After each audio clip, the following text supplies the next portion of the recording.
ನಿಮಗೆ 2.5 ವರ್ಷದ ಹಿಂದೆ ಕಾಂಗ್ರೆಸ್ ಪಾರ್ಟಿಗೆ ರಾಜ್ಯದ ಜನ ಅಧಿಕಾರವನ್ನು ಕೊಟ್ಟಿದ್ದಾರೆ. ವಿಧಾನಸಭೆ ಅಧಿವೇಶನಕ್ಕೆ ಮುಂಚೆ ಕುರ್ಚಿ ಸಮಸ್ಯೆಯನ್ನು ಬಗೆಹರಿಸ್ಕೊಂಡು ಬನ್ನಿ. ವಿಧಾನಸಭೆ ಅಧಿವೇಶನದಲ್ಲಿ ಚರ್ಚೆ ಆಗಬೇಕಾಗಿರೋದು ನಿಮ್ಮ ಕುರ್ಚಿಯ ಸಮಸ್ಯೆಗಳಲ್ಲ, ರಾಜ್ಯದ ಜನರ ಸಮಸ್ಯೆಗಳು ಚರ್ಚೆ ಆಗಬೇಕು. ಕಾನೂನು ಸುವ್ಯವಸ್ಥೆ, ಅದಕ್ಕೆ ಬಂದಿರತಕ್ಕಂಥ ಅಪಾಯಗಳ ಬಗ್ಗೆ ಚರ್ಚೆ ಆಗಬೇಕು. ವೈದ್ಯರು ಭಯೋತ್ಪಾದಕರಾಗಿರುವಂಥ ಒಂದು ಭಯಾನಕ ಸಂಗತಿಗಳ ಬಗ್ಗೆ ಚರ್ಚೆ ಆಗಬೇಕು. ರೈತರು ಸಂಕಷ್ಟದಲ್ಲಿದ್ದಾರೆ, ರೈತರು ಬೀದಿಲಿ ಹೋರಾಟ ಮಾಡ್ತಿದ್ದಾರೆ.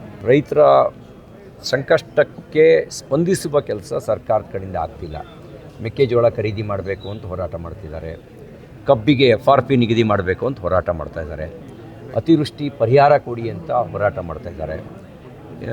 ಇಲ್ಲಿ ಕೊಡಗು ಚಿಕ್ಕಮಗಳೂರಿನಂಥ ವಿಷಯಗಳಲ್ಲಿ CND ಲ್ಯಾಂಡನ್ನು ಅರಣ್ಯ ಇಲಾಖೆಗೆ ವರ್ಗಾಯಿಸುವ ಸಮಸ್ಯೆ ಕುರಿತಾಗಿರ್ತಕ್ಕಂಥ ಹೋರಾಟ ನಡೀತಾ ಇದೆ.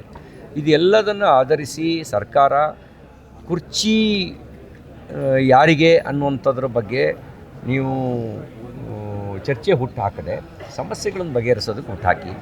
ನಿಮಗೆ 2.5 ವರ್ಷದ ಹಿಂದೆ ಕಾಂಗ್ರೆಸ್ ಪಾರ್ಟಿಗೆ ರಾಜ್ಯದ ಜನ ಅಧಿಕಾರವನ್ನು ಕೊಟ್ಟಿದ್ದಾರೆ. ಹಾಗಾಗಿ ನೀವು ವಿಧಾನಸಭೆ ಅಧಿವೇಶನಕ್ಕೆ ಮುಂಚೆ ಕುರ್ಚಿ ಸಮಸ್ಯೆಯನ್ನು ಬಗೆಹರಿಸ್ಕೊಂಡು ಬನ್ನಿ.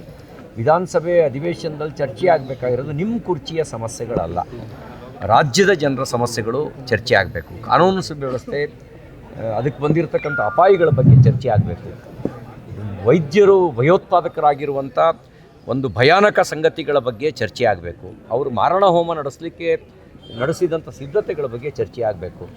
ದಲಿತರ ಹಣವನ್ನು ದುರುಪಯೋಗ ಮಾಡಿಕೊಂಡಿರ್ತಕ್ಕಂಥ ನೀತಿಯ ಬಗ್ಗೆ ಚರ್ಚೆ ಆಗಬೇಕು. ಇದು ಚರ್ಚೆಯ ವಿಷಯ ಆಗಬೇಕು, ನಿಮ್ಮ ಕುರ್ಚಿ ಚರ್ಚೆಯ ವಿಷಯ ಆಗಬಾರ್ದು. ಹಾಗಾಗಿ ಕುರ್ಚಿ ಸಮಸ್ಯೆಯನ್ನು ಬಗೆಹರಿಸ್ಕೊಂಡು ನೀವು ಬೆಳಗಾವಿ ಅಧಿವೇಶನಕ್ಕೆ ಬನ್ನಿ ಅಂತ ನಾವು ಈ ಸಂದರ್ಭದಲ್ಲಿ ಆಗ್ರಹಿಸ್ತೇವೆ.